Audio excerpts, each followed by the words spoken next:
box and I want you to waste your money like I did mine, honey. Like, no, not again. Not again. I try to fake it until I made it with this one, honey. Like, and I'm still not here for it. Do not be fooled by the stock card like I was. This one is not it. Cut it, hey, cut it, hey, cut it. Cut my check, coming for the neck. Take what I want, cause I earn my respect. I be the connect, expect to get left, unless you gon' get right. What the hell did you expect? Como se dice, se pato o plomo, been taking it easy like poco.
And welcome back to Epic Hair Reviews. I'm Angelique. If you're returning, as always, thank you so much for tuning in. And if you're new to this channel, just make sure you smash that subscribe button and hit that notification bell so you can be notified when I upload new videos weekly. So today I'm coming back to you guys with yet another new Outre unit. I'm wearing this one in the style Amadio and the color DRFFHNBRN. So let's just pop right into the specs of this one. So with this unit, you do get your typical cap construction as far as your 2 combs in the front, your 1 comb in the back, and your adjustable straps. It does come pre-plucked. It does also come with a center part HD lace, and it is 20 inches. It does come with itty bitty baby hairs, but honey girl, no, like, can I just come in and show you guys what this hairline is looking like, because this whole unit is just not doing it for me at all, y'all. I was ready to throw in the towel with this one. Didn't take advantage of the HD lace part that goes right down the center because it was just way too flat, honey, and it was just not doing anything for me. So as y'all can see, this hairline is not doing anything, honey. You get very minimal lace if you actually want to try to go and make it look as realistic as possible, which I was not here for. It barely came with baby hairs. I tried to do what I could,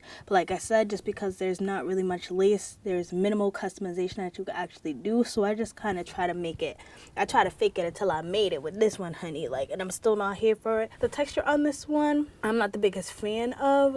It's like a medium dried out sort of yaki. It's not awful, but the quality of the hair itself just doesn't really feel the greatest. Honestly, I feel like this unit should be priced at like $10 because it's not hitting. The cap size in this one is definitely coming off small and medium head friendly. Not necessarily big head friendly. It's definitely on the smaller side, so I do feel like if you have a larger size head, this one could be a struggle for you. You can also go in and add heat up to 400 degrees if you feel the need to. I did what I could, y'all. Like, you could just see the struggle is real when I was trying to get this unit together, because honey, the stock card though, like, the stock card looks bomb, right? And I was not getting that at all with this unit. I'm sorry, honey. Like, whoever they got doing the stock cards, like y'all's models or whatever, like, they are coming through with the come through, but I could not for the life of me get it to work the way that I wanted it to work. So let me just pop into the cons and the pros of this unit. My cons on this unit are going to be the fact that it's minimally plucked, the fact that you barely get really any baby hairs with it, the fact that you don't really get much lace, so you can't really go in and customize it probably to your liking, the fact that it's super flat and there really wasn't much that I could do to get to work with it, the fact that I had to put in work, honey, to even get it to look like this. I feel like it was just too much work that wasn't worth the price point in my opinion, so I'm just not here for it. The pros on the unit, I definitely will say the color is gorgeous. I did pick this unit up specifically because the stock card, like the color is banging. I feel like the curl pattern is nice. Like this got like a nice little body wave type vibe. I feel like that's pretty. There's not really a whole lot of pros that I have with this unit, unfortunately, but y'all always know I'm gonna keep it as real as possible, and this is just one I feel like if you pick it up, like go ahead girl, but definitely know you may be noting some disappointment in it. And y'all know I always come to you guys with these real reviews because I don't want you to waste your money like I did mine, honey. Like no, not again. Not again. But anyways, that's pretty much all I have to say about this unit. I hope you guys found this video helpful. If it was, just make sure you give me a like, give me a subscribe, comment down below any of the units you want me to pick up in any of the colors, honey. And until then, I hope to see you guys soon. Bye.